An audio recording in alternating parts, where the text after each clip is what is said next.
Hello, and welcome to Growing Strong Roots, an occupational therapist's perspective on parenting, self regulation, and resilience. I'm your host, Leanne Bloom, owner and occupational therapist at Oak Bloom OT in Oakland, California. At Oak Bloom, we provide holistic occupational therapy for children, focusing on increasing functional life skills through interest based learning and family involvement. As a mom and a therapist working with families for many years, I've seen firsthand how overwhelming it can be to raise sturdy children.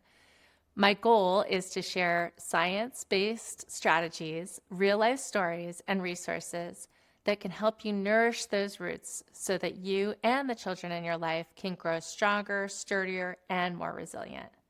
Let's root down together, water those roots so individuals and families can bloom to their fullest potential. Hi there, and welcome.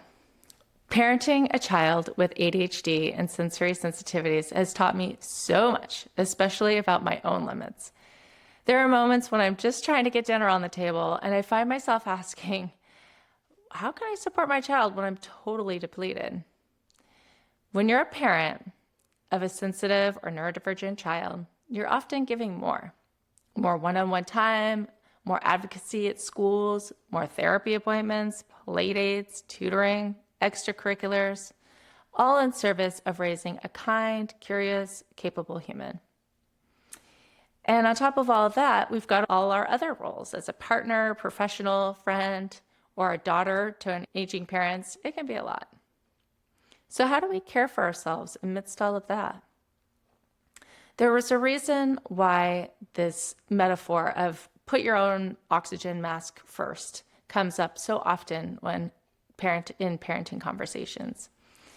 When we're running on empty, it becomes nearly impossible to stay calm in the face of our child's storm of feelings. We have to give ourselves this sense of calm so that we can give this to our children. I don't mean the self-care in this Pinterest perfect lavender wafting from your Prius idealized way. I'm talking about small, simple things that can help you feel just a bit more grounded and that can fit into everyday life. As an occupational therapist, I guide children in building sensory and emotional toolkits. But as parents, we need some of these tools too. So let's explore what self-care can look like and how you can begin to build your own toolkit that supports your body, mind, and heart. Let's start with the body. Physical self-care. Movement is regulation. It can be as simple as parking a block away when picking up your kids so everyone can get some fresh air and a walk. Or while brushing your teeth, try balancing on one leg. Just 2 minutes of body awareness and core strength that can happen twice a day. Personally, I deal with hypermobility, and so if I don't stay strong, my back can go out. So I have to lean on movement to keep up with my PT exercises and walk steps with a friend or ride my bike to work as part of the foundation of my routine. And these small little routines can help me feel physically and mentally resilient. You don't have to sign up for a big fitness program. Think about what's doable for you. And this could mean just a walk with a friend or setting out a yoga mat as a visual reminder to do some stretches. Sleep hygiene and food are also a part of holistic care. Wind down routines before bed can support sleep. This can also be a sweet moment to connect with our kids.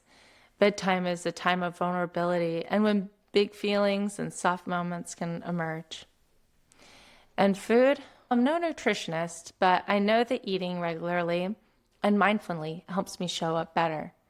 Try planning a few easy go-to meals or double the recipe and freeze half. I use this trick that my friend taught me about putting a Ziploc bag in the freezer to save on freezer space. Your future self will thank you. Next up, let's talk about the mind, mental self-care. Self-care doesn't have to be elaborate. It can be a mindful walk, 5 minutes of quiet meditation, read a few pages of a book, sitting and listening to music that puts you in a good mood. Protect your mental space too. When you catch yourself in a spiral of stressful thoughts, try pausing. My mom taught me this trick. She simply says to herself, stop. And I've been using it too. And it sounds simple, but it really works. Journaling helps me process my emotions. So does reaching out to a friend, therapist, or someone else I trust. Your thoughts deserve attention, but they also deserve boundaries. Don't let your thoughts run the show. This can be something we can control. Now let's talk about the heart, or emotional self-care. This is where emotional well-being lives. For me, it's music, friendship, meditation, creating art, and helping others. Sometimes emotional care overlaps with physical or mental practices, like a hike or a bike ride with a friend. Being outdoors, socializing, and moving my body, that's the trifecta. Finding meaningful work can help oneself fulfill a sense of purpose and duty in the world, whether that's through parenting, your work, volunteering in your community, helping a friend, or showing up for what you value. This is what nourishes your spirit. So pause and ask yourself, what fills my cup emotionally? What can I build into my week that aligns with what I care about most? Now let's talk about making it realistic. Let's make this happen. Start small. Just 5 minutes once a week. Take a short walk. Sit down with tea. Take your journal out. Take a deep breath. Let out a sigh. Celebrate your wins by saying, I did it. Celebrate by patting yourself on the back. Here are a few more strategies.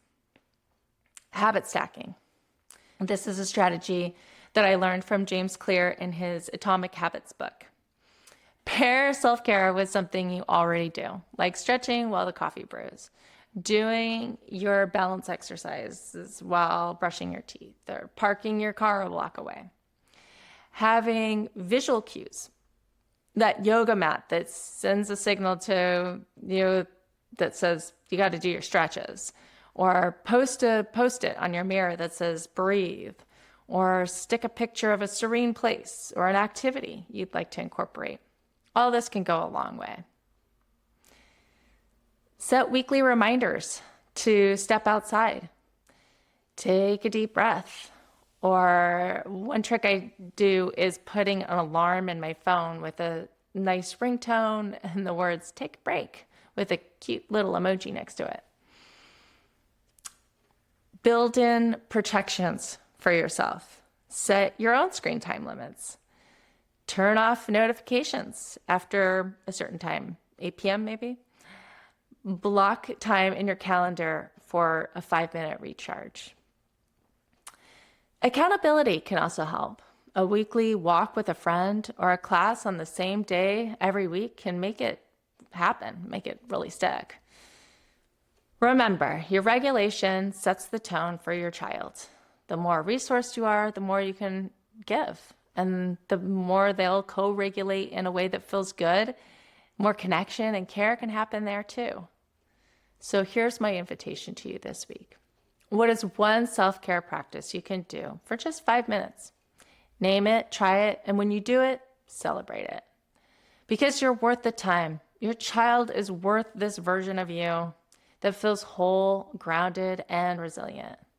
And we're all learning together. We'll get there. Be patient, take your time, and go easy on yourself. Give yourself some grace to mess up, forget, lose track, and start again. Thanks for being here with me.